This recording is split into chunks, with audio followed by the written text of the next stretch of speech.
নাহিদের স্ট্যাটাস নিয়ে তোলপাড়। মির্জা ফখরুলের বক্তব্যের প্রতিক্রিয়ায় নাহিদ বলছে যে জরুরি অবস্থা বা 111-এর সরকার আনতে চাচ্ছে বিএনপি। আসলে কি 111 আসতেছে? আওয়ামী শিবিরে উল্লাস, গর্ত থেকে বাইর হয়ে মিলিটারি কুয়ের স্বপ্ন দেখতেছে। স্বপ্ন দেখা ভালো, ওদের ড্যাডি ওই যে সোহাদির বডিগার্ডও প্রচুর স্বপ্ন দেখতো। স্বপ্ন দেখতে দেখতে তার স্বপ্ন দোষও হইতো। আল্লাহ বাঁচাইছে, তৈজসপত্র যদি জায়গা মতো পড়লো হইনি, তাহলে আরো কয়টা আজ দহা জন্মাইল হইনি। দুটাই জান কালা কালা করে দিছে। আরো কয়টা থাকলে কি হইল নি আল্লাহ জানে। আমি নিজেও কইছি যে ওয়াকার কি সিসির মতো সরকার বানাইতে চায়। তাই অনেকের মনে হইতে পারে দাদাই তো কইছিল, তাইলে হইতেছেটা কি? কয়দিন আগে না দাদা কইলেন যে 75-এর সাথে মিল আছে, ছাত্ররা কোণঠাসা হইয়া যাইতে পারে। ছাত্ররা কিঞ্চিত কোণঠাসা হয়েছে, কথা সত্য। কিন্তু আমি এটাও মনে করি ছাত্ররা রাইট স্ট্র্যাটেজি নিলে এই অবস্থা থেকে উত্তরণ সম্ভব। প্রথমে আমরা কুয়ের বা জরুরি অবস্থার সম্ভাবনার কথা নিয়ে ভাবি। তার আগে একটা জিনিস বলে নি, সেটা হইতেছে যে রাজনীতিতে প্রিএমটিভ মেজার বলে কিছু কথা আছে, মানে আগে থাকতেই একটা ব্যবস্থা নেওয়া। তো ওয়াকারকে যখন বলছি যে সিসির মতো সরকার বানাইতে চাই কিনা, ওইটা ওয়াকারকে আমি সতর্ক করছি যে এই কামটা কইরেন না, সেই কথাটাই বলছি। তার মানে এইটা না যে ওয়াকার এটা করিচ্ছে। যদি সিসির মতো সরকার বানানোর বদ মতলব থাকে তাহলে সাবধান হইয়া যান। এটাই হইতেছে ওই ভিডিওর বার্তা। আমি আগেও বলছি, আবারও বলতেছি যে 75-এর সাথে এখনকার কয়েকটা মিলের জায়গা আছে। তবে আর্মিতে একটা বড় তফাত আছে, বিশাল বড় তফাত 75-এর সাথে। 75-এ আর্মির একটা ছোট অংশ বিপ্লব করছিল। আর বিপ্লবের পরে শেখ মুজিব জয় বাংলা হইয়া যাওয়ার পরে জনগণ মাঠে নেমে আসা ওই বিপ্লবী শক্তিকে অভিষিক্ত করছিল। আর 24-এ আর্মি মাঠে বিপ্লব দমন করার জন্য মাঠে ছিল। তারা প্রথম দিকে জনতার দিকে গুলিও করছে। আর্মির ড্রোন আকাশে উড়াইয়া সেটা দিয়ে গোয়েন্দা তথ্য দিছে যে কোটি কোটি বিক্ষোভকারীরা কুটি থেকে প্রতিরোধ করিচ্ছে। আর ওই পুলিশ সেই তথ্য পেয়ে আন্দোলনকারীদের বিক্ষোভকারীদের চিহ্নিত কইরা ওই জায়গায় স্নাইপার পাঠাইছে। এলাকা ব্লক রেড দিয়া কারফিউ দিয়ে আন্দোলনকারীদের আটক করেছিল না আর্মি? আমরা তো ভুলি নাই, তাই না?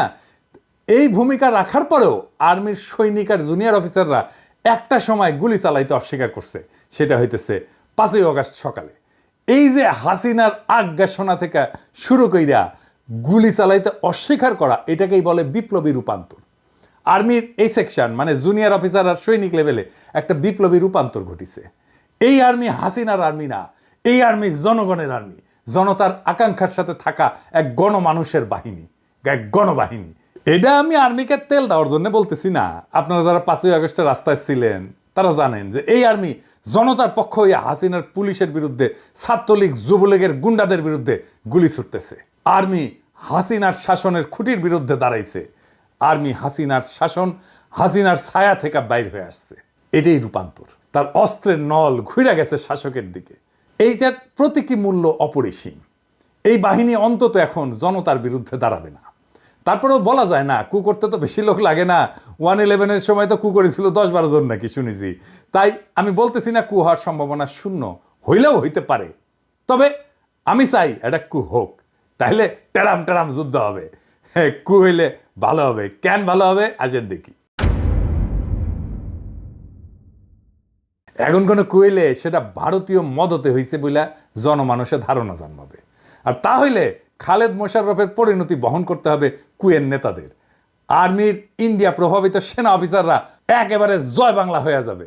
শুধু তাই না, বাংলাদেশে ইন্ডিয়ান সব স্ট্যাবলিশমেন্ট জয় বাংলা হয়ে যাবে। জুলাই বিপ্লবে যা যা দুর্বলতা ছিল, যা যা অসমাপ্ত কাজ ছিল, সেইগুলো সমাপ্ত হবে। যেমন সুপ্পনাই হয়ে যাবে। ধানমন্ডি 32 নম্বর বুলডোজার দিয়ে মাটিতে মিশা দেওয়া হবে। ইন্ডিয়ান এম্বাসি ক্লোজ করে দেওয়া হবে। সায়নট উদিসি বন্ধ করে দেওয়া হবে। ফ্যাসিবাদের যে দালালগুলো এখন মাথা তুলতেছে সেইগুলো বরাবর করে দেওয়া হবে। আর ভারতের আলো আর দিল্লি স্টার, ওই নিয়ে কিছু বলছি আমি? বলি নাই। হ্যাঁ হ্যাঁ, খালেদ মোশাররফের কু 3 দিন টিকেছিল। এই কু 3 ঘন্টা টিকবে কিনা সন্দেহ আছে। তখন সেনাবাহিনীর মধ্যে লিফলেট ছড়ানো হয়েছিল, ওই যে 75-এ নভেম্বর বিপ্লবের সময়। এখন পিনাকি আর ইলিয়াস ভিডিও বানাবি আর সেনাবাহিনীর জুনিয়র অফিসার আর সৈনিকদের আহ্বান জানাবে। দুই না পাল্টাইছে।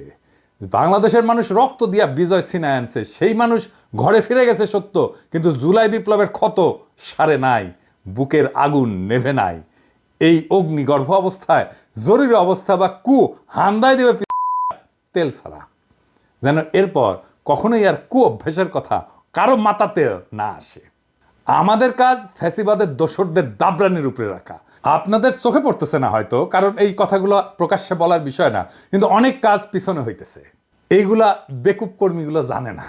সারা দুনিয়ায় হাসিনার পরিবার আর তার পলায় যাওয়া আওয়ামী লীগারদের উপরে কি নাইমে আসতেছে, এটা আওয়ামী লীগ আর আওয়ামী লীগের নেতা কর্মীরা হাসিনা কল্পনাও করতে পারতেছে না। আওয়ামী লীগের কর্মীরা যারা ফাল পেতেছে, আপনাদের বলি ভালো হইয়া যান, অযথাই নিজের বিপদ ডেকে আনিচ্ছেন।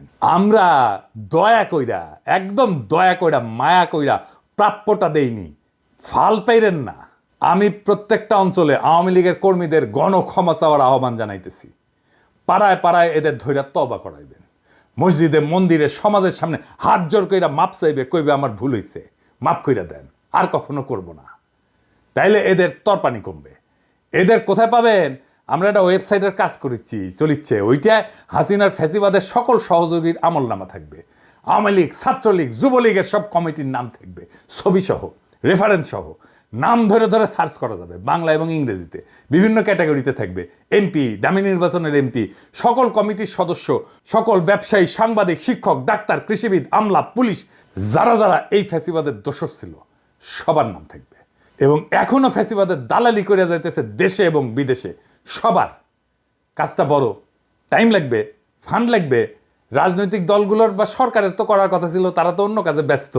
কাজ শুরু হয়ে গেছে। এর মধ্যে আমরা যুক্ত করব কারা কারা আওয়ামী লীগারদেরকে আশ্রয় দিছে, পুনর্বাসিত করছে, তাদেরও নাম থাকবে। যুগ যুগ ধরে মানুষের ঘৃণার উৎস হইয়া থাকবে এই ওয়েবসাইটটা। এইবার পার্বত্য চট্টগ্রাম বিষয়ে আরো একটা জিনিস বাদ পড়েছিল, সেটা আলাপ করি, আসেন। গুরুত্বপূর্ণ বিষয় কলে পার্বত্য চট্টগ্রামে শুধু ভালো প্রশাসনিক অফিসার পাঠাতে হবে তা কিন্তু না, আমি শুধু তাই বলিনি। তার সাথে ভালো শিক্ষক পাঠাইতে হবে, ভালো ডাক্তার পাঠাইতে হবে, ভালো সামাজিক কর্মী পাঠাইতে হবে। ওইখানে পার্বত্য অঞ্চলে বিকেএসপির মতো কয়েকটা প্রতিষ্ঠান তৈরি করতে হবে। পাহাড়ি ছেলেমেয়েদের শরীরে শক্তি আর এনার্জি বেশি থাকে, পাহাড়ি পথে চলাচল করে, কঠিন পরিশ্রমের জীবন, এই জন্যে শরীরে এনার্জি বেশি, মেদ কম। এছাড়া এরা সব অর্গানিক খাবার খায়, কিন্তু ভালো খাবার খায়, বিশুদ্ধ খাবার খায়। শরীরে আরো আলাদা এনার্জি থাকার পিছনে এটাও একটা কারণ। তাই দেখবেন অনেক খেলোয়াড় বের হয় ওদের মধ্যে থেকে। আপনি বিকেএসপি করেন কয়েকটা, আমি বাজি ধরতে রাজি আছি, ওদের অনেকেই অলিম্পিকে মেডেল জিতবে 10 বছরের মধ্যে। পাহাড়ি তরুণ যুবকেরা খেলায় যুক্ত হবে ব্যাপকভাবে, উৎসাহ নিয়ে। তারা যদি অলিম্পিকে মেডেল জেতে, যাই জিতুক, সোনা, রূপা, ব্রোঞ্জ, যেটাই জিতুক, সেটাই তো প্রথম হবে বাংলাদেশে, তাই না? ওই পাহাড়ের ছেলে মেয়েকে সমতলের মানুষ মাথায় তুইলা নাচবে। আপনার কোনো পরিশ্রম নাই, বুঝানোর দরকার নাই, সেমিনার সিম্পোজিয়াম করে মাথায় টাক ফেলায় দেওয়ার দরকার নাই। খেলাই হয়ে উঠতে পারে পাহাড়ি আর সমতলের ঐক্যের প্রতীক। বিশাল কাজ হয়ে যাবে। আরে ভাই, রাজনীতি তো আছে, কিন্তু আপনার আগ্রহ, উৎসাহ, মোটিভেশনের একটা জায়গা লাগবে তো, যেটা নিয়ে আপনি আনন্দিত হবেন, যেটা নিয়ে আপনি আপনার জীবনের সমস্ত দুঃখ কষ্ট ভুলে যাবেন। আপনার দুঃখ কষ্ট ভুলে ফেলার প্রতীক হয়ে উঠবে ওই পাহাড়ের ছেলেটা যে অলিম্পিকে একটা মেডেল নিয়ে আসছে। খেলাধুলার মাধ্যমে ওদেরকে যদি সংযুক্ত করা যায়, সারা দেশব্যাপী একটা যোগসূত্র তৈরি হবে পাহাড়ি এবং সমতলীদের মধ্যে। আমার পাঠক দর্শকদের বলি, আমার ক্ষুদ্র ভ্রাতারা স্লোগান দেয়, 7 সিস্টার থাকবে না রে। ভাসানির রেফারেন্সে বলে, আসাম আমার, 7 সিস্টারস আমার। এই 7 সিস্টার কেন ভারত রাখতে পারতেছে না? পারতেছে না কারণ এই জাতিগোষ্ঠীর সাথে ন্যায্য আচরণ করতেছে না। এই অঞ্চলে 7 সিস্টার্স, রাখাইন আর আমাদের পার্বত্য চট্টগ্রাম মিলা যে জনজাতি উত্থিত হবে, বাংলাদেশকে যদি তার নেতা হয়ে উঠতে হয়, তাহলে আমাদের পার্বত্য চট্টগ্রামের পরীক্ষায় উত্তীর্ণ হতে হবে। এইটা আমাদের টেস্ট কেস। কয়েক লাখ পাহাড়ি নাগরিকদের যদি আমরা আস্থায় নিতে না পারি, আমরা এই অঞ্চলের নেতা হব কিভাবে? কোটি কোটি মানুষের পারবো না তো। তাই আমাদের মাইন্ডসেট এমনভাবে তৈরি করতে হবে যে আমরা বাংলাদেশ পথ দেখাবো। ভারত যেই সমস্যার সমাধান করতে পারে নাই, যেই কারণে 7 সিস্টার আজকে অগ্নিগর্ভ, সেই সমস্যার সমাধান আমরা দিতে পারবো। এই আস্থা তৈরি করতে হবে, এই আস্থা তৈরি করতে পারতে হবে।